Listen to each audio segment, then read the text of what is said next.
Foi demitido doente. O que fazer? Posso voltar? Posso ser reintegrado? Ou posso processar para receber apenas uma indenização? Muito bem, vamos enfrentar esse tema hoje. Vamos usar aqui, como sempre, um artigo aqui do nosso site, do setor de direito trabalhista do site, que trata dessa questão e que vai tratar sobre dois aspectos, tá? O primeiro é de quando você é demitido durante o afastamento. Vamos tratar de alguns, na verdade, não de dois. O primeiro é de quando você é demitido durante o afastamento. O segundo é quando você é demitido após o retorno do afastamento por uma doença ou um acidente do próprio trabalho, né, que você adquiriu no próprio trabalho. E o terceiro flanco é da doença que não foi adquirida no trabalho, você está doente, mas não tem nada a ver com o trabalho, a sua doença, e ainda assim você foi demitido, né? Nos três casos você tem direitos, né? É que no primeiro esse direito é líquido e certo, no segundo ele é quase sempre certo, no terceiro vai depender mais das peculiaridades, dos detalhes de cada caso, tá? Então vamos acompanhar aqui pelo artigo, né? De acordo com a CLT, a demissão por doença não é uma prática permitida, né? O artigo 473 da CLT prevê que o trabalhador tem direito a até 15 dias de afastamento remunerado em caso de doença, sem prejuízo do salário. Caso o trabalhador precise se afastar por mais tempo, ele vai solicitar o quê? O auxílio-doença no INSS. Então a gente está falando aqui, para começar, da doença do trabalho e do acidente do trabalho. Ou seja, aquele caso em que você estava trabalhando, de repente caiu alguma coisa em você, você prendeu a mão em algum lugar, você escorregou e caiu, alguém bateu em você no trabalho, qualquer coisa do tipo, tá? Isso é um acidente do trabalho ou então uma doença do trabalho. Você trabalha num lugar que você é exposto a riscos biológicos e contraiu uma doença. Você é uma pessoa que trabalha num lugar com som muito alto, numa metalúrgica, que ali onde você trabalha tem muito barulho, você adquiriu uma doença na audição, né?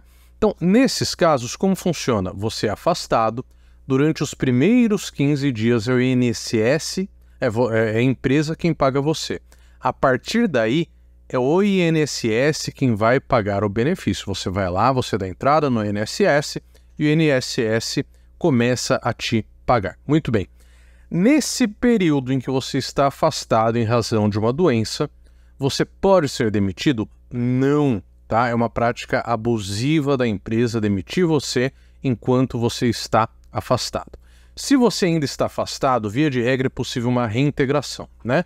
Se já acabou o motivo do afastamento, é possível pleitear uma indenização em razão desse afastamento que ocorreu, dessa demissão, dessa dispensa que ocorreu durante o afastamento, tá? Agora vamos supor que você foi afastado e voltou para a empresa. Muito bem, aí a gente vai ter que saber se você já estava recebendo pelo INSS ou não. Porque se o afastamento é de até aqueles 15 dias em que você recebe da própria empresa e você foi afastado por uma doença que você contraiu no trabalho ou um acidente que você sofreu no trabalho, você pode ser demitido. Agora, se passou esses 15 dias, você conquista uma estabilidade de 12 meses para a partir do retorno. Por que a partir do retorno? Porque, como a gente disse, enquanto você está afastado, você não pode ser demitido, né? Então vamos fazer aqui uma suposição. Você está trabalhando no dia 1 de janeiro. Né? No dia 1 de janeiro você sofre um acidente, você prende a sua mão numa máquina e você tem que ser afastado. Você foi afastado por 20 dias. Né? No dia 21 você retorna ao trabalho.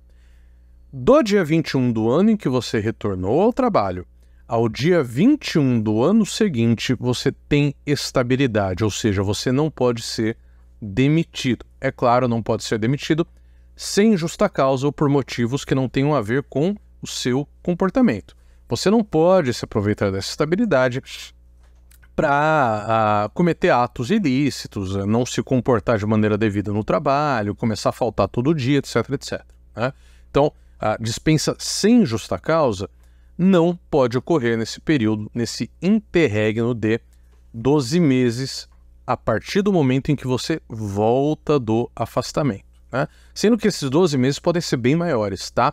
Porque esses 12 meses é o que te dá a lei, né? Agora, muitas convenções coletivas, geralmente de empresas onde é mais comum que ocorram acidentes de trabalho, de ramos, né, nos quais é mais comum que ocorram acidentes de trabalho, as convenções coletivas elas vão prever períodos ainda maiores de estabilidade, né? E quais são os seus direitos? Bem, você tem duas opções. A primeira é pedir a reintegração, voltar a trabalhar naquela empresa e falar, vocês não podiam ter me demitido, vou entrar com um processo contra vocês pedindo para ser recontratado. Ou fazer um pedido de indenização de tudo que você deveria ter recebido desde a dispensa até o fim da estabilidade, tá? Seriam os dois direitos. Isso, é claro, fora outros direitos que você possa ter, que não tem a ver com a demissão em si, mas que são verbas que normalmente são devidas aos trabalhadores, né? Você pode cobrar tudo isso no mesmo processo. Agora vamos para o último caso, que é o caso da demissão discriminatória por doença, tá? Que caso é esse? Esse é o caso do trabalhador que ele não está doente por uma doença do trabalho e, portanto, ele não tem estabilidade propriamente dita. O empregador, a princípio, pode demiti-lo, pode dispensá-lo, é uma possibilidade. Mas a lei não permite que o trabalhador seja dispensado por causa da doença. Você pode dispensar um trabalhador doente, mas não por causa da doença, tá? Quando que a gente vê que isso ocorre? Tem dois casos, né? O primeiro é o das doenças que elas causam normalmente estigma social, ou seja, elas causam preconceito normalmente, né? Vamos dar um exemplo? HIV, né? A pessoa que ela tem HIV, ela sofre preconceito na sociedade e não é difícil imaginar que ela vai ser demitida quando a empresa descobre que ela tem HIV, né? Ou, por exemplo, a pessoa que ela tem uma doença grave que dá para presumir que o próprio empregador vai começar a ficar desconfiado. Pô, mas se essa pessoa começar a ficar doente, vai dar trabalho, vai faltar sempre, vai se afastar várias vezes, melhor demitir agora. Isso também é discriminação. Um exemplo, cada vez mais comum na jurisprudência. Doença cardíaca grave. Outro exemplo, câncer, né? Então a gente sabe que a pessoa que ela tem câncer, por exemplo, ela vai ter que faltar vários dias no trabalho, ela tem que fazer tratamento, radioterapia, quimioterapia, um monte de terapias, fora os dias em que ela vai estar realmente mal, não vai conseguir trabalhar durante o tratamento, né? Então, a empresa descobre que a pessoa, seja porque o funcionário faltou e entregou um atestado, seja porque ele contou para um superior e tem uma testemunha que viu ele contando para o superior, e aí, de repente, a pessoa é demitida.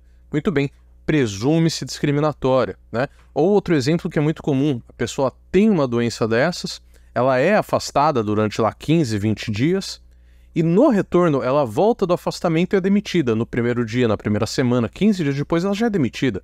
Não, pera aí, o trabalhador é bom? É. Ele chega atrasado todo dia? Não. Tá sempre aí, cumpre as metas? Cumpre.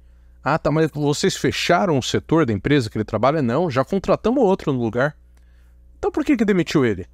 A empresa pode demitir quem quiser? Pode, mas não é estranho que você se afaste por causa de uma doença e logo depois, uma doença que é grave ou que vai dar trabalho, e logo depois que você volta, você é demitido? Muito bem, dá para presumir uma dispensa discriminatória nesse caso por doença, ainda que não seja uma doença do trabalho, ainda que não seja advinda de um acidente do trabalho. E aí, nesse caso, você vai ter também direito. Só que aí é uma lei diferente, tá? Que vai dizer que você tem direito a ser reintegrado, você pode escolher ser reintegrado, voltar ao trabalho e receber aquilo que você deveria ter recebido desde quando foi dispensado, ou você pode, porque pensa, você é dispensado discriminatoriamente. Se você voltar a trabalhar, você acha que o clima vai ser bom? Será que as pessoas vão te tratar bem? Né? Então, a lei, vendo que você já sofreu uma discriminação, ela vai dizer, você pode, ao invés de voltar, pedir para receber tudo que você devia ter recebido em dobro, né?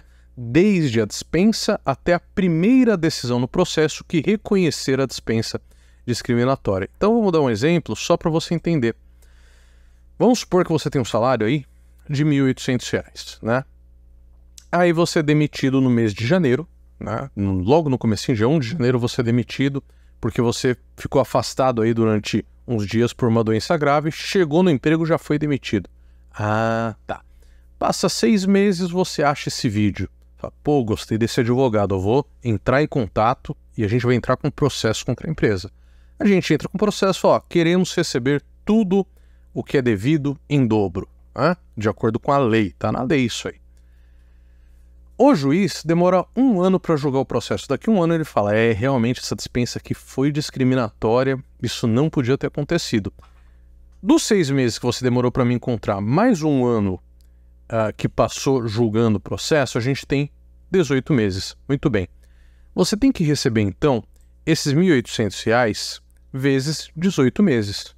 R$ 32.400. Mas, lembre-se do que eu disse, você tem que receber dobrado. Então, vezes 2, já chegamos em R$ 64.800. Mas lembre-se, é tudo o que você deveria ter recebido. Então, nesse prazo de 18 meses, já venceu um valor de férias, né, somado com o terço constitucional, já venceu o proporcional de outras férias, já venceu o 13º, já venceu o proporcional de 13º, venceu 18 meses de FGTS, venceu a multa de 40% que vai ser somada em cima desse acréscimo. Se você fazia horas extras habituais, vence isso também. Então não é difícil pegar esse valor e multiplicar por cerca de 1,3. É até conservadora essa conta, tá? Então numa dessa, você já tem uma ação para receber uns R$ 84.240 sem nem correção, sem nada, tá? Tô fazendo esse cálculo aqui na base, né? E aí para e pensa um pouco que se você está sendo dispensado por discriminação no momento que você está doente, você está num momento de fragilidade, né? Isso gera o quê? Dano moral. Então tem boa chance de você receber mais uma indenização aí de R$ 10.000, por exemplo, a título de dano moral. Então, 84.240 mais 10.000, 94.240 já é um valor, fora outros direitos que você possa ter, já é um valor que você pode eventualmente receber numa ação dessa, né? Porque vem tudo que você devia receber dobrado, vem somado muitas vezes com dano moral, mas é lógico, você vai precisar conversar com o advogado, se esse for o seu caso, porque ele vai conseguir te dar uma noção melhor sobre se, no seu caso em específico, cabe essa presunção de dispensa discriminatória, tá?